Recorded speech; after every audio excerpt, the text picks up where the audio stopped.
Terms of credit. अब जो भी लोन हम लेते हैं उस पर हम इंटरेस्ट रेट देते हैं, ठीक है, जिससे भी हमने लिया है। मतलब 1,000 पे अगर 10 रुपये देने हैं तो हम 1,000 रुपये, अगर 1,000 तो वापस करने ही पड़ेंगे, प्लस हमें इंटरेस्ट रेट भी वापस करना पड़ेगा, ठीक है। कभी कभी जो लेंडर होता है वो सिक्योरिटी भी मान सकता है, जैसे कोलेट्रल, जैसे आपकी ज्वेलरी वगैरह, ठीक है। तो वो क्या कहेगा आपको कि मैं लोन तो दे दूंगा लेकिन आप मुझे कुछ सिक्योरिटी में दो, कोलेट्रल में दो। तो कोलेट्रल क्या हो सकता है, एक एसेट हो सकती है जो बोरोवर के पास पहले से हो सकती है, जैसे लैंड, बिल्डिंग, व्हीकल, है ना, life stock deposit with bank या ज्वेलरी वगैरह। तो वो ये एज अ यूज करता है गारंटी की वजह से कि मैं ये जब तक लोन नहीं पे करता तब तक आप इसे रखें अपने पास। तो इन केस बोरोवर इसे फेल होता है, लोन नहीं देता है, तो लेंडर के पास पूरा राइट होता है कि वो उस कोलेटरल को सेल करे और पेमेंट कमा ले, ठीक है। लैंड प्रॉपर्टी, जैसे लैंड का टाइटल है, डिपॉजिट है बैंक में, लाइफ स्टॉक है, ये सब कुछ एग्जाम्पल है कोलेटरल के, ठीक है। हाउस लोन वगैरह के बारे में बता रखा है कि एक लोन लिया 12% का 10 साल में, ये सब देख सकते हैं आपको।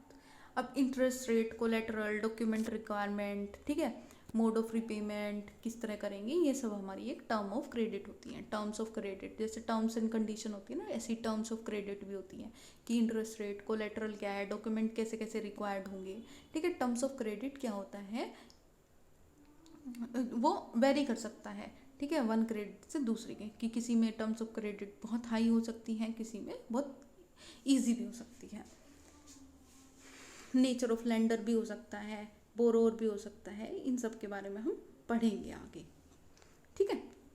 अब नेक्स्ट आता है वैरायटी ऑफ क्रेडिट अरेंजमेंट, ठीक है। रोहित और राजा जो है वो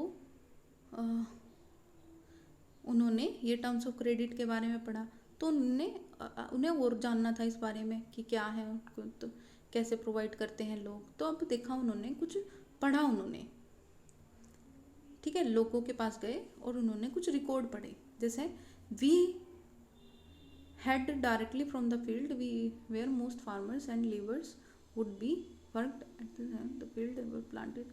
कुछ पोटैटो क्रॉप्स वगैरह के बारे में बता रखा है। श्यामलाल के पास गए, फिर जो सोनापुर के हैं, और उनकी एक स्मॉल इरीगेटेड विलेज है। श्यामलाल ने क्या बताया कि वो क्या करते हैं, हर सीज़न में लोन की ज़रूरत होती है क्योंकि उनकी 1.5 एकड़ लैंड है, ठीक है। कुछ सालों पहले वो क्या करते थे, बोरो करते थे मनी लैंडर से। कितना इंटरेस्ट रेट देते थे वो, 5% पर मंथ, मतलब 60% पर एनम। मतलब 1,000 रुपये लिए हैं तो एक साल में वो 600 रुपये देने पड़ेंगे उन्हें। एक साल के अंदर 1,600 रुपये देने पड़ेंगे, ठीक है।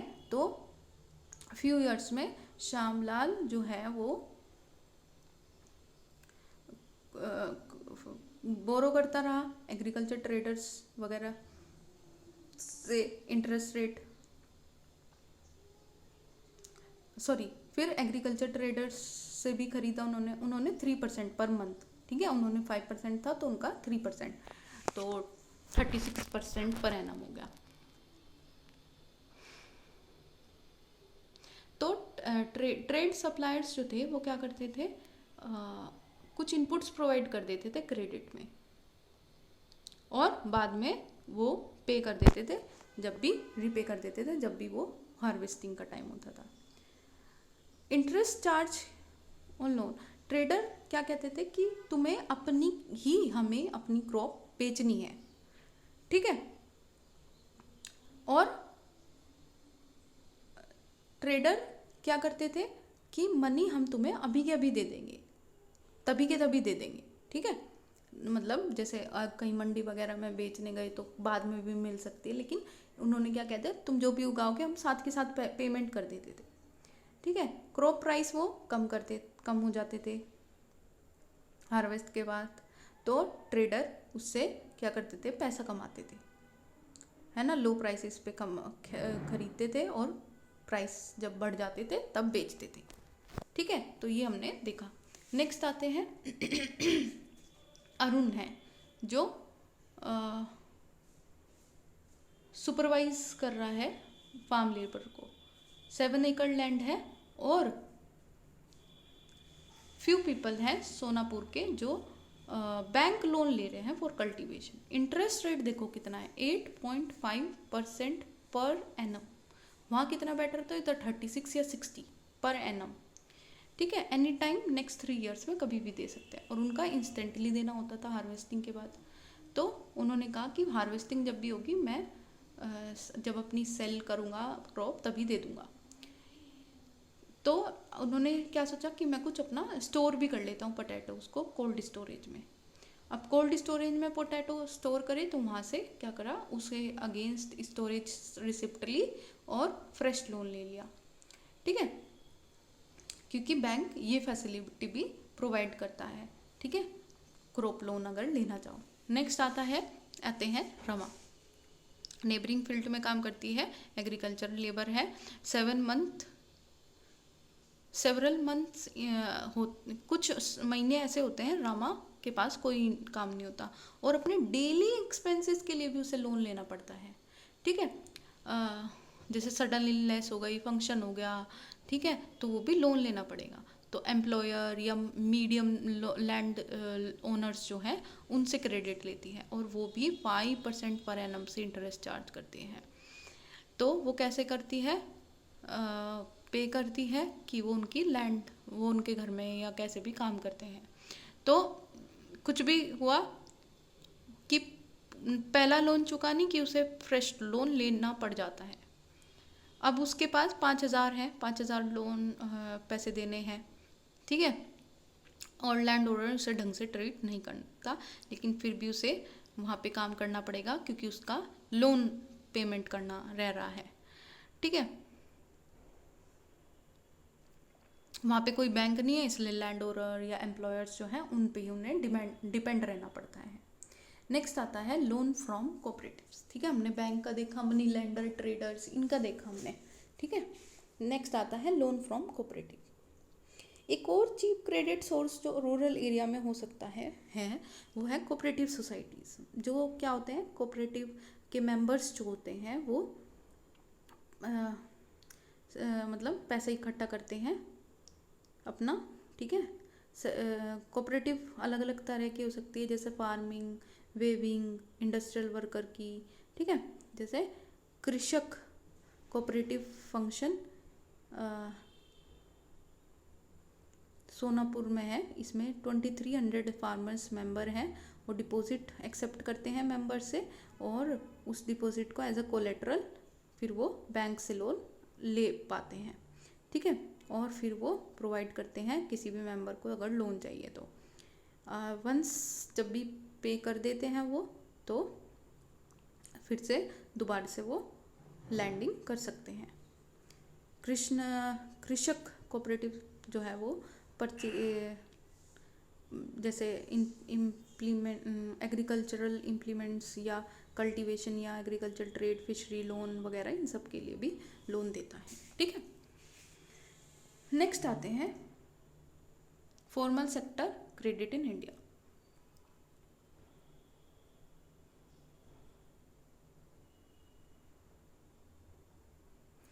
फॉर्मल सेक्टर कैसा है हमारी कंट्री में? एक होता है इनफॉर्मल, जो भी हमने देखे ना कि मनी लैंडर से, ट्रेडर से या एम्प्लॉयर से ले रहे हैं, वो इनफॉर्मल सेक्टर होता है। फॉर्मल सेक्टर भी है क्या हमारी कंट्री में? यस, जैसे बैंक वगैरह हो गई। ठीक है, अलग अलग जो भी लोगों से लोन लेते हैं या बैंक से, अगर बैंक से लोन लेते हैं फॉर्मल तरीके से, उसे हम फॉर्मल सेक्टर लोन कहते हैं। ठीक है, और 2 तरह के लोन के सोर्सेज होते हैं, एक फॉर्मल एक इनफॉर्मल। ठीक है, जैसे बैंक या कोऑपरेटिव से लेंगे तो फॉर्मल हो गए, और इनफॉर्मल में money lender, trader, employer, relative, ये सब। ग्राफ 1 में आप देख सकते हैं कि वेरियस सोर्स क्रेडिट रूरल में कहाँ कैसे कैसे है, देखते हैं। जैसे कमर्शियल बैंक से 25% है, अदर इंस्टीट्यूशनल एजेंसी से 5% है, कोऑपरेटिव से 25% है, गवर्नमेंट से 1% है, अदर नॉन इंस्टीट्यूशनल एजेंसी से 2% है, रिलेटिव फ्रेंड से 8% है और मनी लेंडर से 33% है, मतलब लैंडलॉर्ड से 1%। तो आप देख सकते हैं सबसे ज़्यादा रूरल में कहाँ से लेते हैं, मनी लेंडर्स से लेते हैं। ठीक है। रिजर्व बैंक ऑफ इंडिया जो है वो सुपरवाइज करता है फॉर्मल सोर्स ऑफ लोन्स का,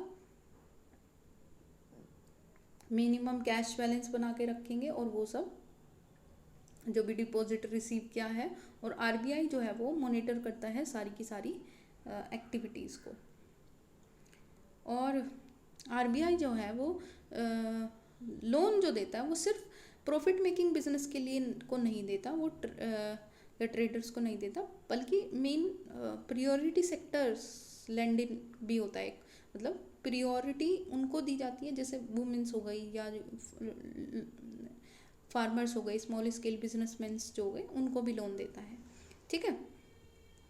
बैंक जो है वो इंफॉर्मेशन आरबीआई को सबमिट करता है, किसको दे रहे हैं, कितने रेट पे, ये सब। और लेकिन हमारी कंट्री में इनफॉर्मल सेक्टर को कोई सुपरवाइज नहीं करता कि किसको वो पैसा दे रहे हैं, किसको नहीं। ठीक है, क्या रेट पे दे रहे हैं, क्या टर्म्स हैं उनकी, कुछ भी हो सकती हैं, और उन्हें कोई स्टॉप भी नहीं कर सकता, उन्हें कोई रोक भी नहीं सकता अगर वो कोई गलत तरीके यूज़ करते हैं। ठीक है। फॉर्मल लैंडर्स जो है वो कम इंटरेस्ट रेट चार्ज करते हैं और इनफॉर्मल लैंडर्स जो है वो हाई इंटरेस्ट चार्ज करते हैं। तो कॉस्ट ऑफ बोरोइंग्स जो होती है वो इनफॉर्मल सेक्टर में हाई होती है। तो हाई बोरोइंग्स का मतलब इंटरेस्ट रेट हाई होने का मतलब कि जितना पैसा उन्होंने कमाया उससे ज़्यादा तो उन्हें कभी कभी पे करना पड़ जाता है। ठीक है, या जितना उन्होंने लोन लिया उससे ज़्यादा तो उन्हें पे करना पड़ जाता है। 1000 लिया, कभी कभी है कि लोन इंटरेस्ट ही 2000 का बैठ गया। ठीक है, तो उनके पास खुद के पास भी बहुत कम पैसा बच जाता है हाई इंटरेस्ट की वजह से। ठीक है, इनकम जितनी है उससे भी कम उन्हें पैसा देना पड़ता है, उससे भी ज़्यादा पैसा देना पड़ता है। ठीक है, उनका डेप्ट बढ़ जाता है, डेप्ट ट्रैप में फंस जाते हैं। ठीक है, अगर वो खुद का कुछ शुरू करना चाहते हैं तो वो नहीं कर पाते क्योंकि हाई कॉस्ट ऑफ बोरोइंग है। तो इन्हीं रीज़न की वजह से बैंक कोऑपरेटिव तो सोसाइटी को ज़्यादा पे करना चाहिए। ठीक है, उनसे क्या होगा, हाई इनकम होगी लोगों की, चीपली कर पाएंगे, बोरो कर पाएंगे। ठीक है, क्रॉप ग्रो करें, अपनी नई क्रॉप कर सकते हैं, बिजनेस शुरू कर सकते हैं, स्मॉल स्केल इंडस्ट्री शुरू कर सकते हैं। चीप, कहीं ना कहीं चीप और अफोर्डेबल क्रेडिट जो होता है वो कंट्री की डेवलपमेंट में बहुत ज़रूरी होता है। ठीक है, formal and informal credit, who get what, कि किसको क्या मिलता है। देखो ग्राफ 2 देखते हैं एक बार कि पुअर हाउस होल्ड जो हैं वो ज़्यादातर जो है वो इनफॉर्मल पे ही डिपेंड रहते हैं। ठीक है, 85% पुअर जो हैं वो इनफॉर्मल पे ही डिपेंड रहते हैं। जिनके पास कुछ एसेट है वो 53% है ना, और वेल ऑफ हाउस होल्ड कम रहते हैं इनफॉर्मल पे 28%। और रिच हाउस होल्ड वो नहीं जाते किसी भी इनफॉर्मल के पास, वो किसके पास जाते हैं, फॉर्मल के पास। रिच हाउस होल्ड 90%, वेल ऑफ 72%, और जिनके पास कुछ एसेट है वो 47%, और पुअर हाउस होल्ड सिर्फ 15% ही जाते हैं कहाँ, बैंक्स वगैरह में। तो इससे हमें पता चलता है कि अर्बन एरियाज में जो है कहाँ पे जाते हैं लोग। 4 ग्रुप में डिवाइड कर रखे हैं पुअर से लेके रिच तक। 85% जो है poor house hold urban areas में इनफॉर्मल सोर्सेज पे जाते हैं, और ओनली 10% जो है वो इनफॉर्मल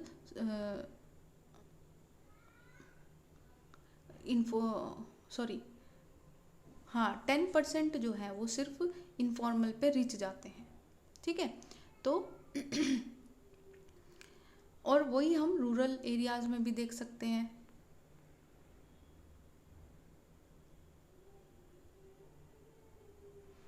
है ना, वो हम कहाँ देख सकते हैं, रूरल एरियाज में रिच हाउस होल्ड जो है वो क्रेडिट कहाँ से ले लेंगे, फॉर्मल लेंडर से ले लेंगे। पुअर हाउस होल्ड कहाँ जाएंगे, बोरोइंग्स करेंगे अपनी मनी लेंडर्स वगैरह से।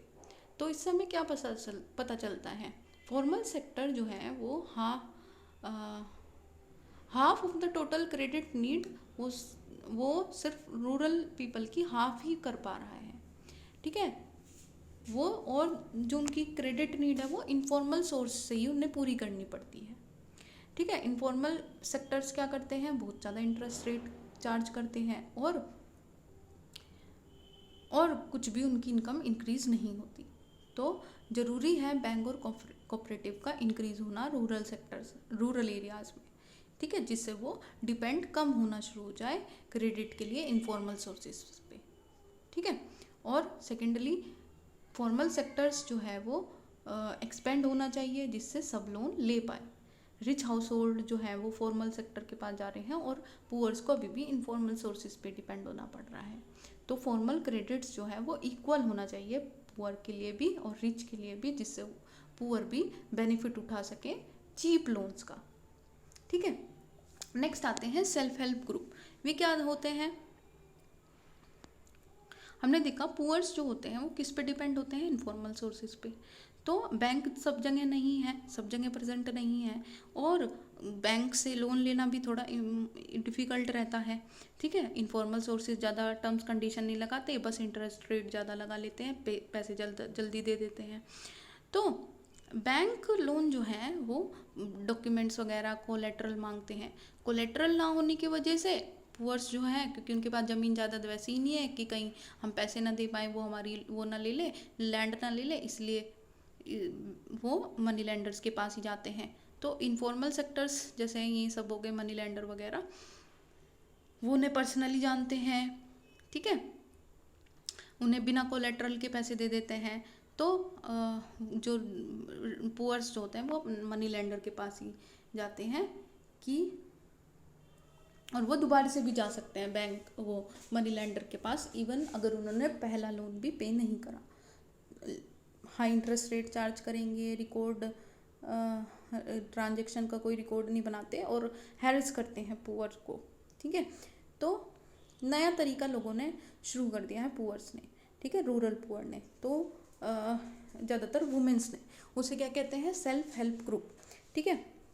पूल करते हैं वो, ठीक है, अपनी सेविंग्स को, SHG कहते हैं। 15 से 20 मेंबर होते हैं, एक ही नेबर के होंगे जो अपनी सेव करेंगे रेगुलरली, ठीक है, जैसे 25 से 100 रुपये या ज़्यादा, ठीक है, जितनी भी जिसकी एबिलिटी है।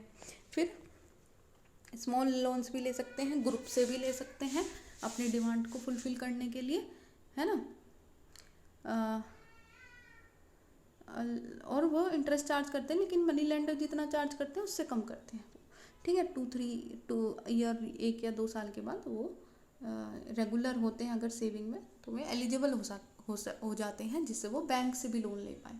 लोन सेक्शन किया जाता है ग्रुप के नाम पे, ना कि किसी एक इंसान के। तो अगर उससे क्या होता है, सेल्फ एम्प्लॉयमेंट अपॉर्चुनिटी क्रिएट हो जाती है, ठीक है। स्मॉल लोन जो मेंबर को प्रोवाइड किया है, जैसे वो अपनी लैंड को रिलीज़ करने के लिए, वर्क कैपिटल के लिए, सीड्स, फर्टिलाइज़र, बैम्बू, क्लॉथ वगैरह के लिए, हाउसिंग मटेरियल, जो भी स्विंग मशीन वगैरह, इन सब के लिए वो कर सकते हैं। वुमेन्स ज़्यादा इन्वॉल्व रहती हैं इसमें। और डिसीजंस जो होते हैं वो सारे ग्रुप मेंबर ही लेंगे और लोन्स के रिगार्डिंग वगैरह डिसीजन लिए जाते हैं। पर्पज़ क्या है बताना पड़ता है, अमाउंट कितनी है, इंटरेस्ट क्या चार्ज होगा, रिपेमेंट शेड्यूल क्या होगा, ठीक है, ठीक है। और वो रिस्पॉन्सिबल होंगे लोन के लिए। और अगर नॉन पेमेंट होता है लोन का तो मेंबर को बहुत सीरियसली लिया जाता है और दूसरे मेंबर, क्योंकि इसी फीचर की वजह से बैंक उन्हें वो देता है, लोन देता है पुअर वुमेन वगैरह के, वो वुमेन्स वगैरह को, इवन अगर उनके पास कोई कोलेट्रल भी नहीं है तब। तो SHG क्या है, ओवरकम कर रहा है ये लैक ऑफ कोलेट्रल की प्रॉब्लम को भी, टाइमली लोन की, ठीक है, रीजनेबल इंटरेस्ट रेट की, ठीक है। और बिल्डिंग ब्लॉक है ये और रूरल पुअर का, हेल्प कर रहा है वुमेन को सेल्फ रिलायंट होने में, ठीक है, आत्मनिर्भर होने में। और रेगुलर मीटिंग की वजह से वो अपने सोशल इश्यूज़ जो है वुमेंस वो भी डिस्कस कर सकती हैं, जैसे हेल्थ, न्यूट्रिशन, डोमेस्टिक वायलेंस, इन सब का भी। तो अब एक और दे रखा है इन्होंने, ग्रामीण बैंक बांग्लादेश का बिगेस्ट सक्सेस बता रखा है, जिसमें जो कि रीजनेबल रेट्स पे क्रेडिट देता था 1970 में, स्मॉल प्रोजेक्ट था। ग्रामीण बैंक अक्टूबर 14 में वो 8.63 मिलियन मेंबर्स तक पहुंच गया और 81,390 विलेजेस पे पहुंच गया। ठीक है, वुमेंस हैं और पुअर सेक्शन की हैं, जो कि क्या करती हैं, रिलायबल मतलब सस्ते में बोरो कर सकती हैं, इनकम जनरेट होती है तो वो अपनी कोई एक्टिविटी कर सकते हैं। अब इस चैप्टर में हमने क्या पढ़ा कि बैंकिंग सिस्टम क्या है, पैसे क्या करते हैं, डिपॉजिट होता है, पैसा फिर लोन के रूप में दिया जाता है, इकोनॉमिक एक्टिविटी बढ़ती है। ठीक है, और कुछ अच्छे लोग होते हैं क्रेडिट की वजह से, कुछ लोग की हालत ख़राबी हो जाती है। इनफॉर्मल और फॉर्मल सेक्टर के बारे में पढ़ा। इनफॉर्मल सेक्टर कहीं ना कहीं बहुत ज़्यादा इंटरेस्ट रेट चार्ज करता है, फॉर्मल सेक्टर नहीं करता है ना। हमने देखा कि पुअर जो हैं ज़्यादातर इनफॉर्मल सेक्टर पे ही डिपेंड रहते हैं, फॉर्मल पे नहीं रहते है ना, और रिच ज़्यादा फॉर्मल पे रहते हैं। फिर हमने एसएचजी वगैरह के बारे में भी पढ़ा। ठीक है, thank you for watching. If you like the video please like, share, subscribe. Thank you.